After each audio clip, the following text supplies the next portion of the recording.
Nós vamos abrir a palavra de Deus no Evangelho de Jesus Cristo, conforme o relato de Mateus. Mateus, capítulo 26, versos 36 a 46.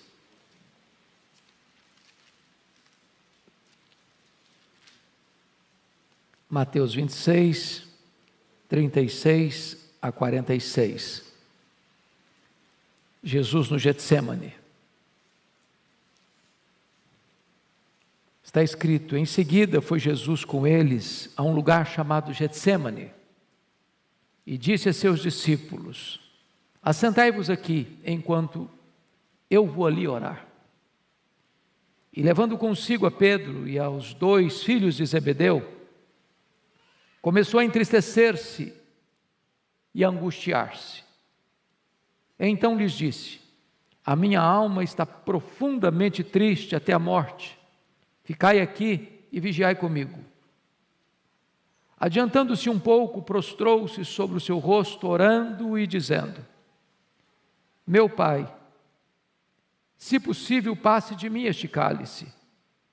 Todavia, não seja como eu quero, e sim como tu queres. E voltando para os discípulos, achou-os dormindo, e disse a Pedro: então nem uma hora pudestes vós vigiar comigo? Vigiai e orai para que não entreis em tentação. O espírito, na verdade, está pronto, mas a carne é fraca. Tornando a retirar-se, orou de novo, dizendo: meu Pai, se não é possível passar de mim este cálice sem que eu o beba, faça-se a tua vontade. E voltando, achou-os outra vez dormindo, porque os seus olhos estavam pesados. Deixando-os novamente, foi orar pela 3ª vez, repetindo as mesmas palavras. Então voltou para os discípulos e lhes disse: ainda dormis e repousais? Eis que é chegada a hora, e o Filho do Homem está sendo entregue nas mãos dos pecadores. Levantai-vos, vamos! Eis que o traidor se aproxima.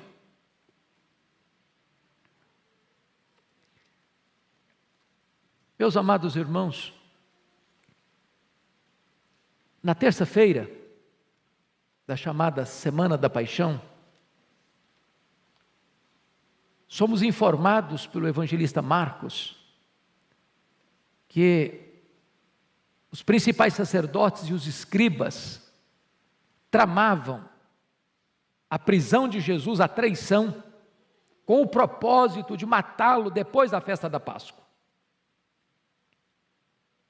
Muito provavelmente, foi nesta terça-feira que Jesus se reúne com os seus discípulos, a convite de Simão, o leproso, em sua casa, para um banquete, onde Maria, irmã de Marta e Lázaro, unge a sua cabeça e unge-o preparando-o para a sepultura.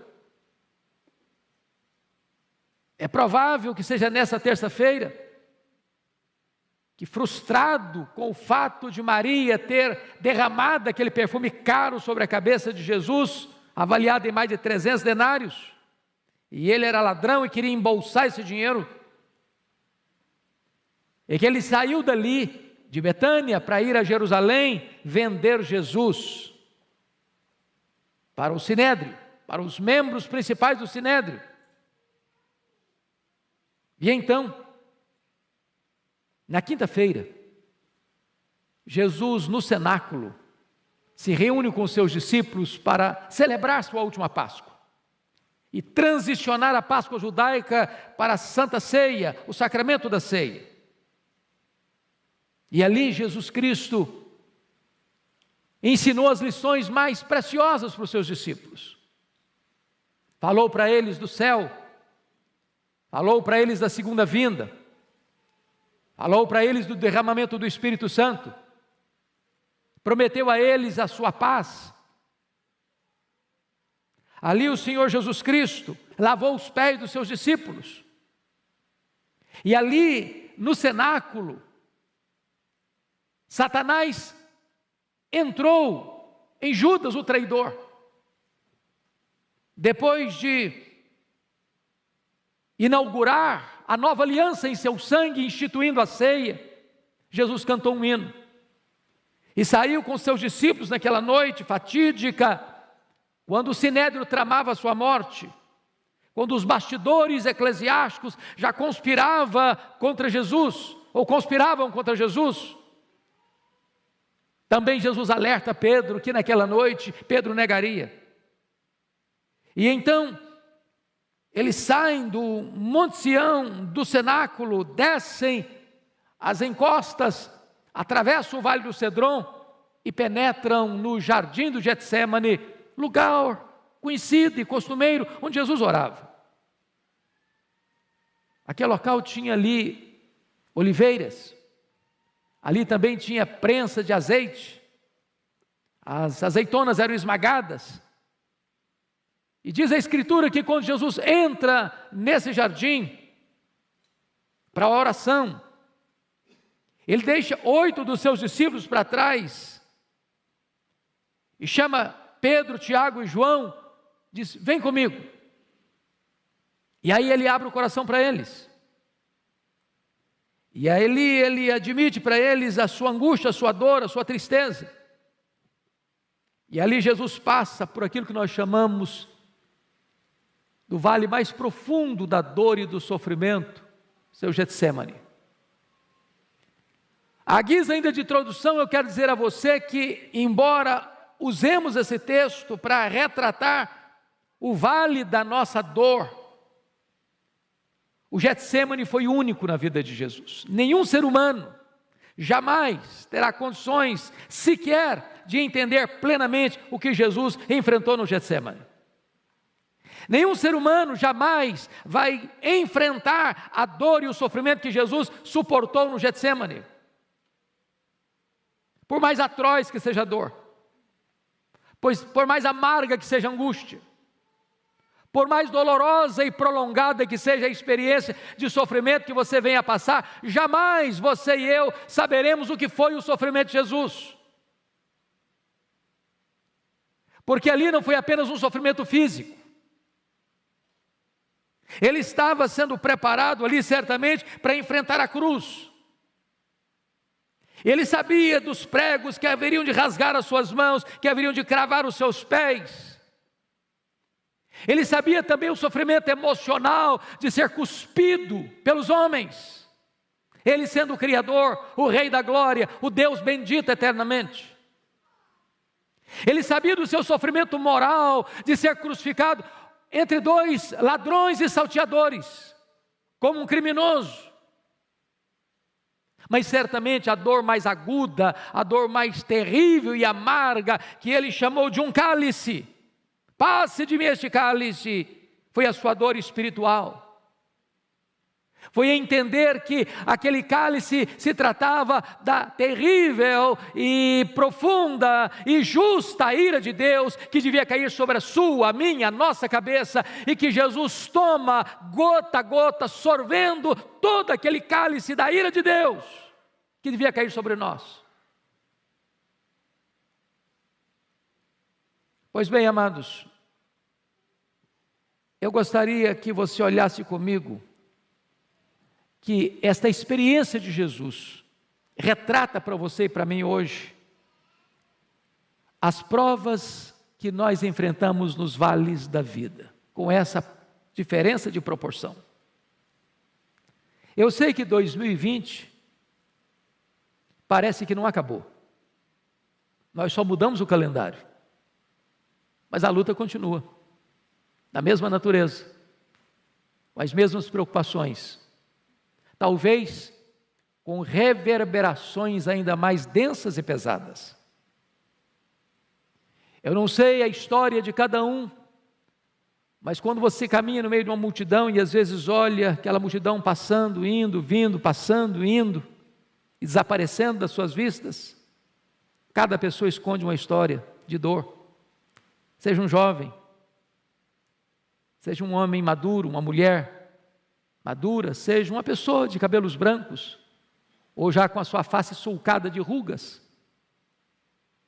Há uma dor que lateja, que pulsa, Eu não sei quais são as provas, eu não sei quais são suas dores, eu não sei quais são os seus dramas, eu não sei quais são as suas lutas, eu não sei quais são os seus vales, eu não sei qual é o seu Getsêmani. Mas eu queria hoje, à luz desse texto, olhar com você que tipo de provas nós enfrentamos nesse vale. Primeiramente, olha comigo o verso 38. Enfrentamos a tristeza e a angústia. Chama a sua atenção para o fato de que Jesus, ao entrar no Getsêmani, primeiro admite a sua angústia para si mesmo, no verso 37. E levando consigo a Pedro e aos 2 filhos de Zebedeu, começou a entristecer-se e angustiar-se. Aquela coisa pessoal, particular, do seu quarto fechado, que você não conta para ninguém. É aquele drama que você está vivendo, e só você e Deus sabem. Jesus começa a se angustiar. Ele não abriu o coração ainda. Ele está curtindo essa dor com ele mesmo. Mas em segundo lugar, olha comigo o verso 38. Ele admite a sua dor para os seus discípulos. Então lhes disse: a minha alma está profundamente triste até a morte. Ficai aqui e vigiai comigo. Agora ele conta essa dor não para a multidão, não para os 11 discípulos, porque Judas não está mais. Ele conta esta dor, essa angústia para os 3 mais próximos, Pedro, Tiago e João. Há determinados sofrimentos na nossa vida, irmãos, tão profundos, tão agônicos, tão amargos, que você não tem coragem de contar para os seus colegas. Você só conta para a gente da sua intimidade. Mas notem comigo, no verso 39, Jesus mostra agora esta angústia para o Pai. Adiantando-se um pouco, prostrou-se sobre o seu rosto, orando e dizendo: meu Pai, se possível passe de mim este cálice, todavia não seja como eu quero, e sim como tu queres. Agora ele coloca essa angústia diante do Pai. Ele enfrenta com ele mesmo, conta para os seus discípulos mais próximos, e agora conta para o Pai. Meus amados irmãos, Jesus passou tristezas no seu ministério. Ele ficou triste e chorou com a morte de Lázaro. Ele se entristeceu e chorou quando ele entrou em Jerusalém. Mas agora Jesus está revelando a sua humanidade e evidenciando a sua tristeza no seu Getsêmani. Ele começa a se entristecer. Ele confessa a sua tristeza. Ele chama e clama: se possível passe de mim esse cálice. Ele ora 3 vezes para que isso aconteça. Então eu quero afirmar a você que está aqui hoje, talvez passando por lutas na sua vida, na sua casa, que a tristeza e o sofrimento e a angústia não é uma coisa estranha à vida cristã. Mas talvez você pergunte: por que Jesus estava angustiado? Qual era a causa? Será que era a consciência de que de fato Judas haveria de entregá-lo? Será que era o conhecimento que ele já tinha alertado que Pedro havia de negá-lo? Será que era a realidade que ele mesmo havia dito aos seus discípulos: nesta noite todos vós vos escandalizareis comigo, como está escrito, ferirei o pastor e as ovelhas ficaram dispersas e os seus discípulos o abandonariam? Será que era a consciência prévia de que ele seria preso, porque aquela era a hora das trevas, e o sinédrio, com a sua orquestração, haveria de botar a mão nele e contratar testemunhas falsas para acusá-lo, e cuspir nele e espancá-lo? Será que era a consciência que ele tinha de que ele seria condenado pelo governador romano e ser crucificado, com todas as implicações atrozes dessa execução?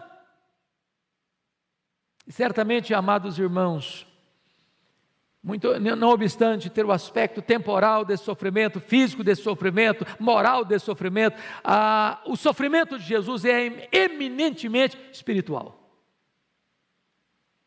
É a certeza de que ali na cruz, ele haveria de dar um grito de desespero Deus meu, por que me desamparaste? Porque o pai desamparou seu próprio filho na cruz. Descuido, desamor, falta de solidariedade. Talvez esteja aqui, irmãos, o maior mistério do quanto Deus nos amou. Quando o apóstolo Paulo, entendendo isso, vai escrever: aquele que não poupou a seu próprio filho, antes por todos nós o entregou. Entregou a quê? A morte de cruz. Quando Jesus Cristo se coloca no seu lugar e oferece o seu peito para suportar a espada da lei. Quando a condenação que haveria de vir sobre a sua vida, ele recebe sobre ele mesmo, porque diz a Escritura que ele foi carregando sobre o seu corpo, no madeiro, os nossos pecados, e naquele momento ele foi feito pecado por nós. Não havia beleza nele. Ele foi feito maldição em nosso lugar. O sol escondeu o rosto dele, o pai escondeu o rosto dele, e ele tem completo entendimento do que significa isso: ser apartado do pai, ser separado do pai, e então o pai pune nele o pecado que deveria punir em mim, e então ele bebe este cálice amargo do juízo de Deus, que devia cair sobre a minha cabeça. É por isso que ele está angustiado. Quantas vezes, neste grau humano, você e eu também temos que passar pelo Getsêmani da dor, da tristeza, da angústia. E há um momento em que você compartilha com muitos, há um momento que você compartilha com os amigos mais próximos, mas há um momento que você só pode compartilhar com Deus. Mas em segundo lugar, irmãos, Jesus enfrenta, e nós enfrentamos também, o Getsêmani, ou o vale da solidão. Da solidão. Diz a Escritura lá em João 6, 66, que muita gente já havia abandonado Jesus por causa do seu discurso. Agora em Mateus 26, 56, Jesus alerta que os seus próprios discípulos haveriam de abandoná-lo.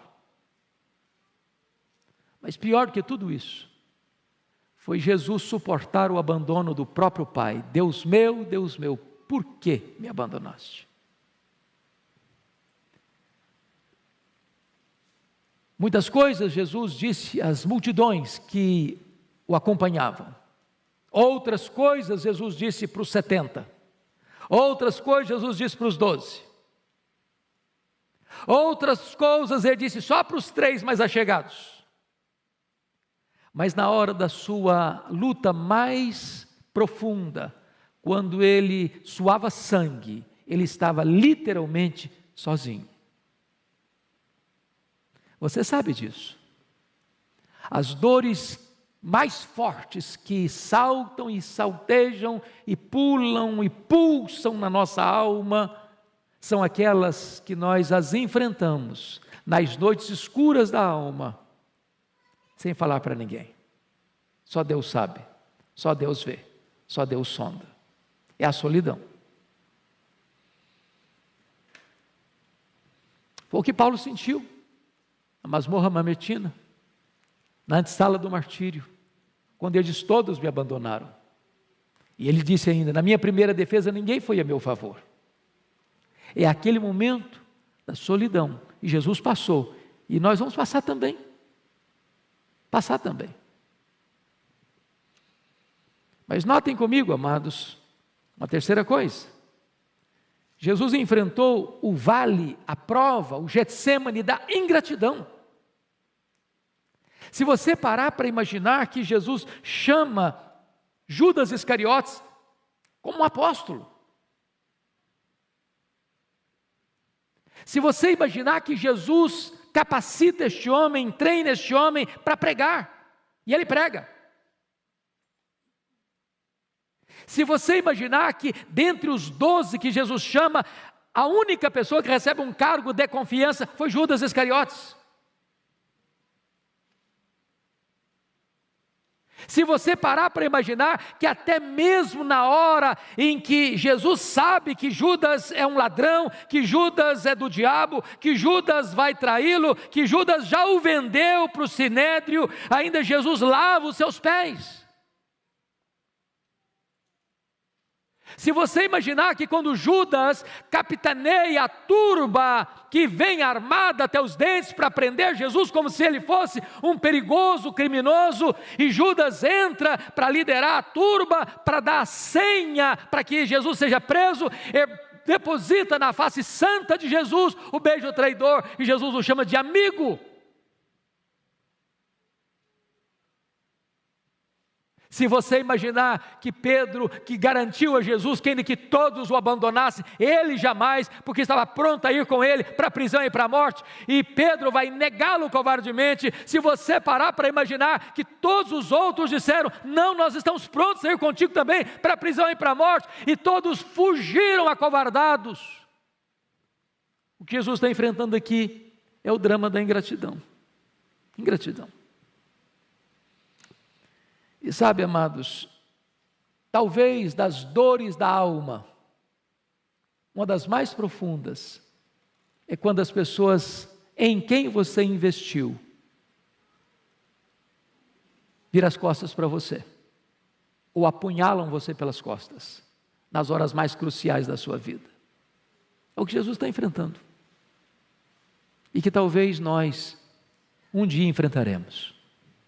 Mas a questão básica que eu quero destacar não é nem as provas, mas é como vencer essas provas.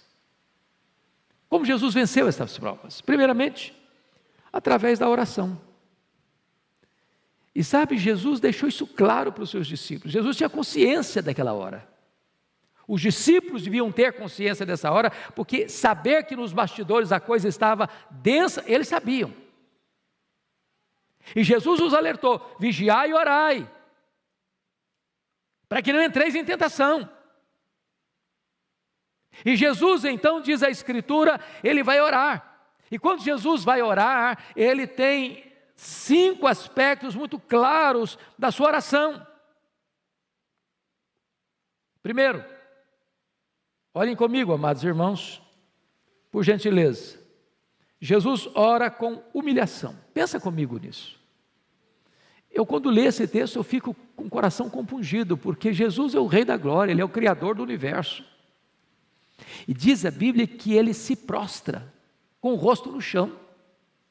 E Hebreus 5,7 nos faz entender melhor.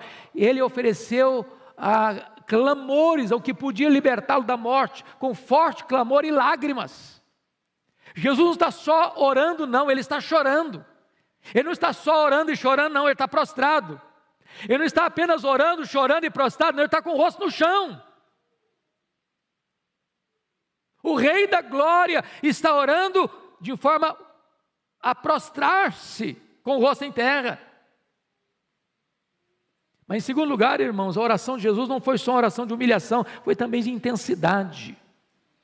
Porque se você olha o relato de Lucas, Lucas disse que no segundo período de oração, foram 3, a agonia dele, aliás, na segunda período da oração, o anjo veio para consolá-lo, mas o anjo não veio para consolá-lo no sentido de livrá-lo da batalha, mas de fortalecê-lo para a batalha mais renhida ainda. Porque no terceiro período, ele já não chora só mais não, agora ele sua sangue, agora ele molha o chão não só com as suas lágrimas, mas também com o seu sangue, numa oração intensa. Mas em terceiro lugar, a oração de Jesus foi perseverante. Ele orou 1, ele orou 2, ele orou 3 vezes. E Mateus nos informa que ele orou não apenas 3 vezes, mas ele repetiu as mesmas palavras. Que palavras? Pai, se possível, passe de mim este cálice. Pai, se possível, passe de mim este cálice. Mas talvez quando você lê, é uma frase. É uma frase.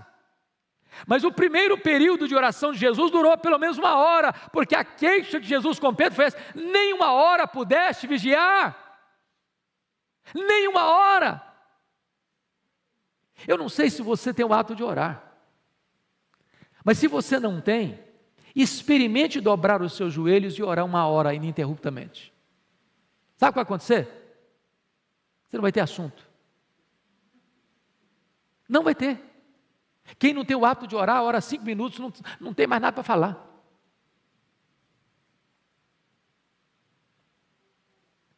Essa frase de Jesus é apenas a síntese do que ele orou, mas foi um derramar da alma, com lágrimas e com sangue, horas a fio. Mas mais do que perseverança, irmãos, ele orou também com vigilância, porque ele alerta os discípulos a orar e vigiai, para que não entreis em tentação. O espírito está pronto, mas a carne é fraca. Por isso eles dormiram na batalha, por isso Pedro negou Jesus, por isso os discípulos fugiram, por isso Pedro reagiu na carne e cortou a orelha de Malco. E sabe, irmãos, nós não estamos preparados para enfrentar a tentação, nem a perseguição do mundo, a não ser que nós oremos. Nós estamos vivendo um tempo difícil, um tempo em que o mundo está completamente rebelado contra Deus, um tempo em que a cristofobia está apertando os cerco em todos os lugares do mundo praticamente, e se a igreja não orar, se a igreja não entender que nós estamos numa batalha espiritual, se a igreja não estiver atenta para enfrentar essa batalha, não com armas carnais, mas com armas poderosas em Deus, nós dormiremos na batalha e nós nos acovardaremos. Mas mais do que isso, irmãos, Jesus orou com submissão. Não seja feita a minha vontade, Pai, mas a tua vontade. Quando os nossos primeiros pais lá no Éden quiseram fazer a vontade deles, não a vontade do Pai, a raça humana caiu.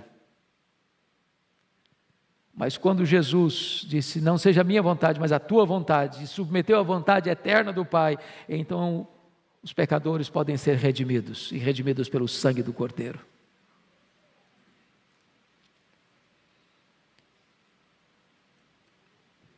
Como é que Jesus enfrentou este vale das provas?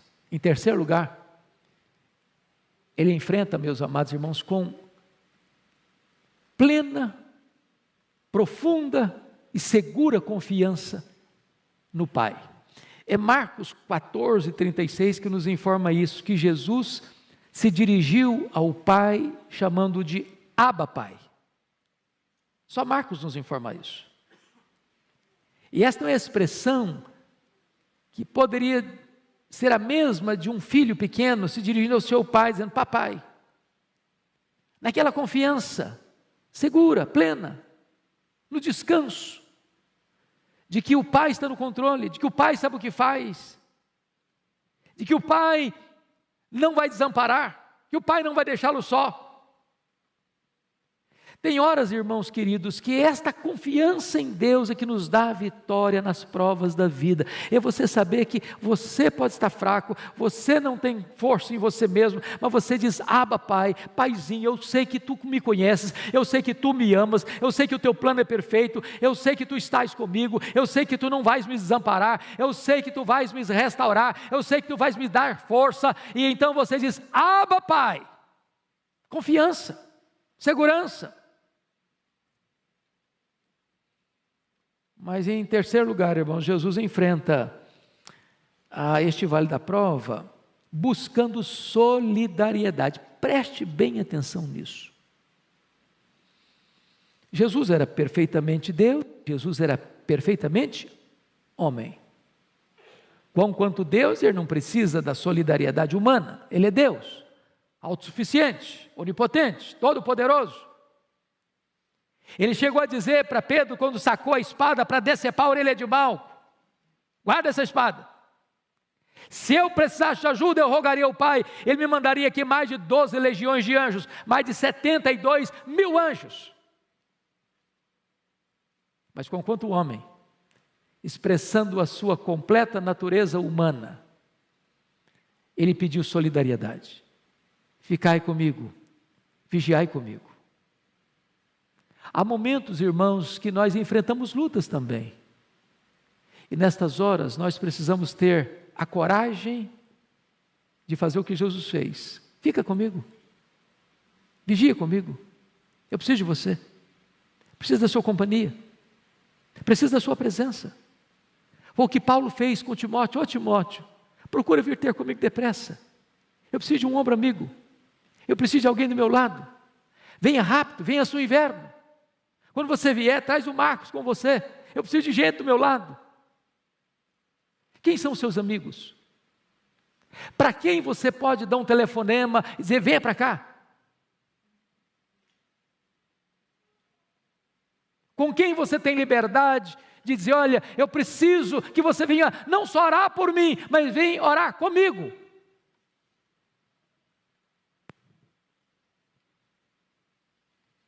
Pois bem, amados, mas Jesus enfrenta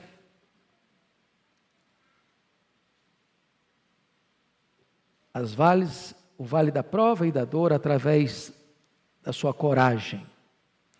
Porque notem comigo, verso 46, Jesus disse para os seus discípulos, levantai-vos, vamos, eis que o traidor se aproxima.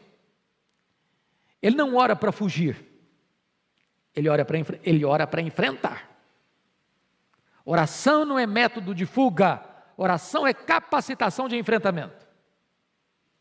E é João que escreve sobre o Getsêmani numa outra perspectiva. João não aborda os dramas de Jesus no Getsêmani. O relato de João é para mostrar a vitória de Jesus. Porque quando a turba está chegando, armada, com porretes, com espada, com soldados, com liderança do Sinédrio, com Judas capitaneando a turba, naquela noite trevosa, é Jesus quem se apresenta e pergunta, a quem buscais? Responderam, a Jesus o Nazareno, e Jesus sou eu, e caíram por terra. A hora que se levantaram, Jesus pergunta de novo, a quem buscais? A Jesus o Nazareno, pois sou eu. Em outras palavras, meus irmãos, quando Jesus se levanta do seu terceiro período de oração, não tem mais angústia, não tem mais choro, não tem mais sangue sendo derramado no chão de suor, tem coragem, tem determinação, tem preparo, tem enfrentamento. Você não vai notar nenhuma palavra de Jesus mais de angústia. Ele vai ser cuspido, ele vai ser esbordoado no sinédrio, ele vai ser condenado e açoitado no pretório romano, ele vai carregar um lenho maldito sobre as ruas de Jerusalém, ele vai ser crucificado. Não tem uma palavra sequer onde ele demonstra a sua tristeza.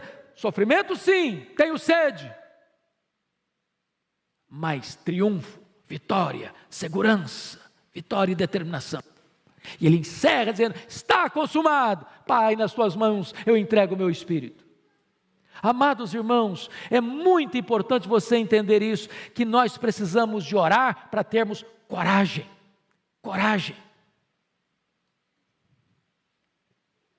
Eu li há pouco tempo uma frase muito curiosa, são esse tipo de sabedoria popular, na carroceria, na traseira de um caminhão, no paralama de um caminhão. E a frase era essa: se correr, o bicho pega, se ficar, o bicho come, mas se orar, o bicho foge.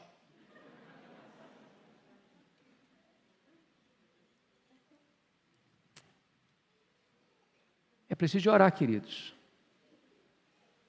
Eu não estou falando de uma oraçãozinha assim, relâmpago, na hora da refeição, nem aquela oração assim de quem já está mais dormindo que acordado. Senhor, até logo, boa noite, eu estou dormindo.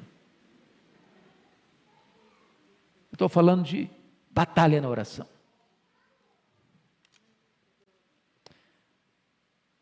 Louvado seja Deus, o Senhor Jesus, conforme Lucas 22, 43, recebe também o consolo do Pai. Vem um anjo para consolá-lo.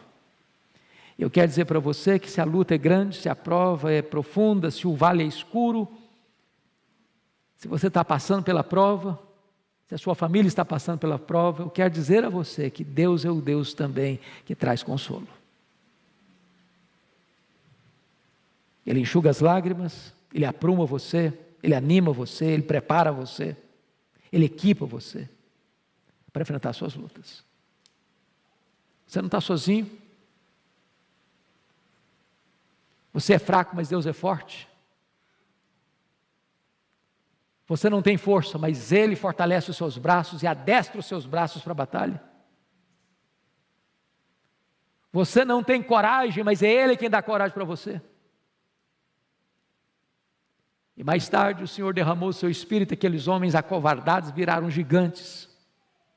E esse mesmo Espírito que deu coragem àqueles homens lá, está entre nós, está dentro de nós, está sobre nós, e Ele vai nos capacitar a enfrentar os desafios de 2021, os desafios daqui para frente, em nome de Jesus. A igreja não ficará acovardada, a igreja não ficará intimidada, você não há de ficar intimidado em nome de Jesus. Haja luta, haja prova, seja física, seja financeira, seja moral, seja espiritual, seja familiar, Deus vai equipar você, Deus vai fortalecer você, Deus vai consolar você, e Deus já fez de você uma pessoa mais do que vencedora em Cristo Jesus, nosso Senhor.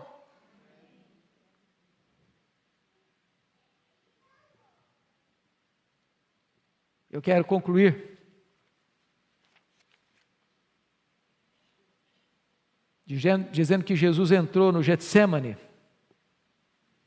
profundamente triste, mas ele saiu do Getsêmani profundamente fortalecido, vitoriosamente fortalecido. Bastou uma palavra dele para os seus inimigos caírem por terra. E você, querido, como é que você tem enfrentado seus vales de provas? Como é que você tem enfrentado o seu Getsêmani? Hoje Deus quer nos fortalecer pela oração. Hoje Deus quer nos dar coragem. Hoje Deus quer nos dar a disposição e a humildade de dizer para alguém próximo de nós: olha, eu preciso que você fique comigo. Fica do meu lado, vigie comigo. E hoje Deus é poderoso para mandar não só um anjo, mas a própria terceira pessoa da Trindade, o Espírito Santo, como Supremo Consolador, que está em você, que habita em você, que transborda de você, para confortar sua alma, para enxugar suas lágrimas, para terapeutizar sua dor e para fortalecer você, para você ser corajoso e mais do que vencedor. Vamos ficar em pé, queridos, e vamos orar.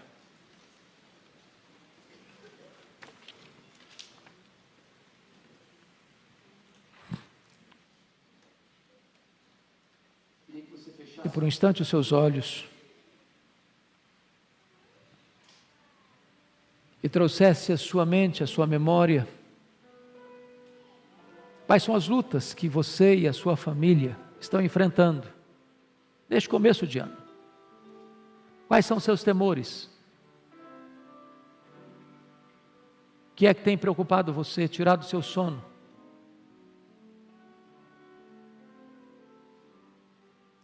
Quais são as batalhas que você tem travado no campo da sua mente?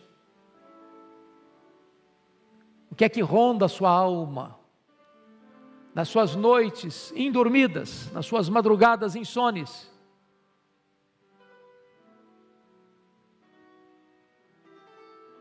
Muito embora nós jamais enfrentaremos um Getsêmani com a mesma natureza daquele que Jesus enfrentou, nós também passamos pelos nossos vales.